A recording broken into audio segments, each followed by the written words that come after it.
नमस्कार। जय गोर्खा सबलाई है।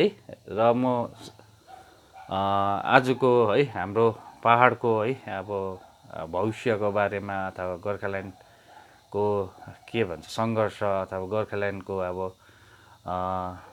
प्राप्तिको लागि जुन चाहिँ आज मिटिङ भएको थियो है, त्यो चाहिँ अब कस्तो भन्दा अब देख्दाखेरि चाहिँ अब अब विमल दाजुले पनि भन्नुहुँदै थियो, अब नजन्मी नानी नमार्ने काम गर्नु, पेटमा भएको नानी नमार्नु भन्दै थियो। तर तपाईँको पेटको नानी चाहिँ यसो हामीले सोनोग्राफीहरूबाट हेर्दा चाहिँ लङ्गडे लुला बहिरै जन्मिन्छ जस्तो देखियो।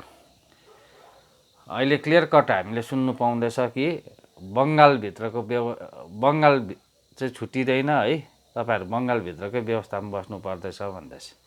यो बङ्गालभित्रकै व्यवस्थामा भन्दा पहिला टिएमसी सरकारले पनि दिइरहेकै थियो त बङ्गालभित्रकै व्यवस्था होइन, डेभलपमेन्ट पनि ल्याइदिइरहेको थियो, बोटहरूको घर बनाइदिएको थियो। त्यति बेला कति हजार हजार घर बनाइदिएको छन् ममता दिदीले, के चाहिँ गरेन, सब कुरो दिइरहेको थियो त। बङ्गालभित्रको व्यवस्था नि किन यो तपाईँहरूले तामझामसाम गरिरहेको होइन। ममता दिदीको राम्रो थियो, बोट दिएको थियो, बोटमा करोड करोड दिएको थियो फन्ड, डिफ्रेन्ट बोटलाई पैसा दिइरहेको थियो, सबैले खानु पाइरहेको थियो। चेयरम्यानहरू बोलेरो स्कोपियो केमा चाहिँ घुमेन, कोही फर्च्युनरतिर पनि घुमिरहेको थियो त, खाइरहेको थियो, फन्ड आइरहेको थियो त। बेङ्गलभित्रको व्यवस्था नि टिएमसी सरकारले पनि दिइरहेकै थियो त। हामीले पनि घर पाएको, मैले पनि घर पाएँ बोटको होइन। यो सबै यो अस्ति नै थाहा पाइसकेको यो कुरोहरू क्या। अब अमित शाहज्यूले गोर्खाल्यान्ड दिन्छु अथवा युटी दिन्छु अथवा ठुलो मुद्दा दिन्छु भनेर दिल्लीबाट शङ्ख बजाएर आउँथ्यो क्या। यो किन एसएसबीको लागि सिलगढी चिकन नेक भनेर बहाना गर्दै आउँथ्यो। उसलाई भोलिको दिनमा बङ्गालको भोट बिगार्नु छैन भनेर त्यो क्लियर कट कुरो हो नि होइन, हामीले बुझेको कुरो हो नि है। त्यो बेङ्गालभित्रको व्यवस्था जिटिए डिजिएससी अलिकति नाम फेरेर त्यसलाई गोर्खाल्यान्ड कुनी के भनेर दिने, त्यो भन्दा चाहिँ जुडिसियल पहिला पनि भनेको त, जिटिएमा जुडिसियल पावर हुन्छ, एजुकेटिभ पावर हुन्छ, ल्यान्ड पावर हुन्छ, फरेस्ट्री हुन्छ, सबै भनेको त। खै त अन्त केही पनि छैन त अहिले।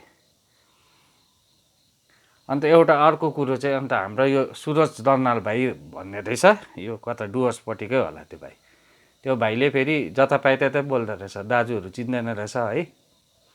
तिमी भाइ त्यो दिल्लीमा 2-3 खेप धर्ना बसेको है, यसो सोसल मिडियातिर भाइरल भएर चाहिँ अलिक बेसी हिरो नहुँ क्या। तिमी के गोर्खाल्यान्डको लागि कुदेको छौ? तिमीले जेनेरेसन ग्याप भनेको बुझेछौ?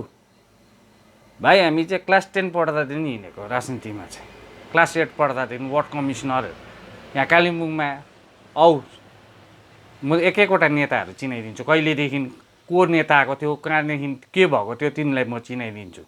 जेनेरेसन ग्याप भनेको बुझ्छौ? अहिलेसम्म 40 वर्षमा हाम्रो कतिजना भाइ बहिनीहरूले, दाजुभाइ दिदी बहिनीहरूले डिपार्टमेन्टमा काम पाएको छैन, कतिवटा डिपार्टमेन्टमा भ्याकेन्सी खोलिएको छैन, त्यो कहिले आएर हेरेको छौ? कतिजना भाइ बहिनीहरू सक्षम हुँदा पनि, उनीहरूको क्षमता हुँदा पनि उनीहरूले भ्याकेन्सी नपाउँदा, कोटा नपाउँदा, डक्टरेट गर्नु नपाएको, इन्जिनियरिङ गर्नु पाएको, त्यो बुझेको छौ तिमीले यहाँको दुःखहरू? भाइ 2-3 जनाले पैसा दियो अथवा के पायो भन्दा नै बेसी ब्याङ ब्याङ ब्याङ ब्याङ नबोल्नु। यहाँ एक-एकजना गोर्खा जेन्जी भाइ अथवा दाजुबहिनीले गोर्खाल्यान्ड मुभमेन्टको लागि आवाज उठाउनु पाउँछ।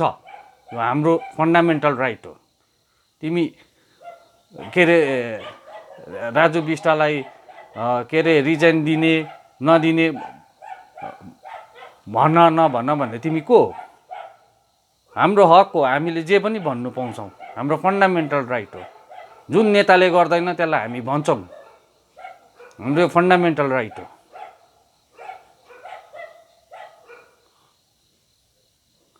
आफ्नो देशभित्र बसेर डेमोक्रेटिक कन्ट्रीमा हामीले आवाज उठाउन सक्छौँ। हामीले यसलाई रिजाइन, हामीले राखेको नेता हो, एमएलए पनि एमपी पनि हाम्रो भोटबाट बनिएको हो भाइ, पब्लिक रिप्रेजेन्टेटिभ हो।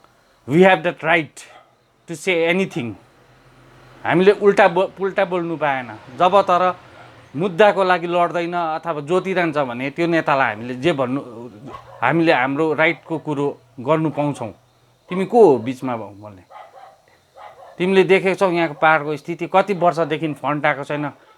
यहाँ भाइ एमए बिएड एलएलबी के हाब्बीजाबी गर्नेहरू यहाँ काम नपाएर कति वर्षदेखि डाइभर गरिरहेछ, कति वर्षदेखि कुल्ली काम गरिरहेको छौ। यो पाहाडको मर्म बुझेको छौ तिमीले? तिमी जतापाइ त्यता नबोल भाइ। तिमी हिरो होस् कि जिरो होस् हामी चिन्दैन। प्रत्येक गोर्खाले आफ्नो आवाज उठाउनु पाउँछ। तिमी कोही पनि, तिमी को हो? त्यो अस्ति पनि भाइलाई जेन्जी भाइलाई भन्दै थियौ विमल गुरुङलाई के भने रे उनी के त्यसको बाउले पनि गरेको छैन अरे। तिमीले के गरेको छौ फर्स्ट कुरो भन न। र every citizen has right to speak है। Every citizen has freedom of speech. उसले आफ्नो मन्तव्य राख्नु पाउँछ। यहाँ कसैलाई मुख छाडेको छैन, कसैलाई केही गरेको छैन। विमल दाजुले उल्टापाल्टा बोलेको बोल्नु पाउँछ। नेताले उल्टापाल्टा बोलेपछि जनताले सम्झाउने काम हो भन्दै मेरो छोटो वक्तव्य यही राख्दछु। धन्यवाद।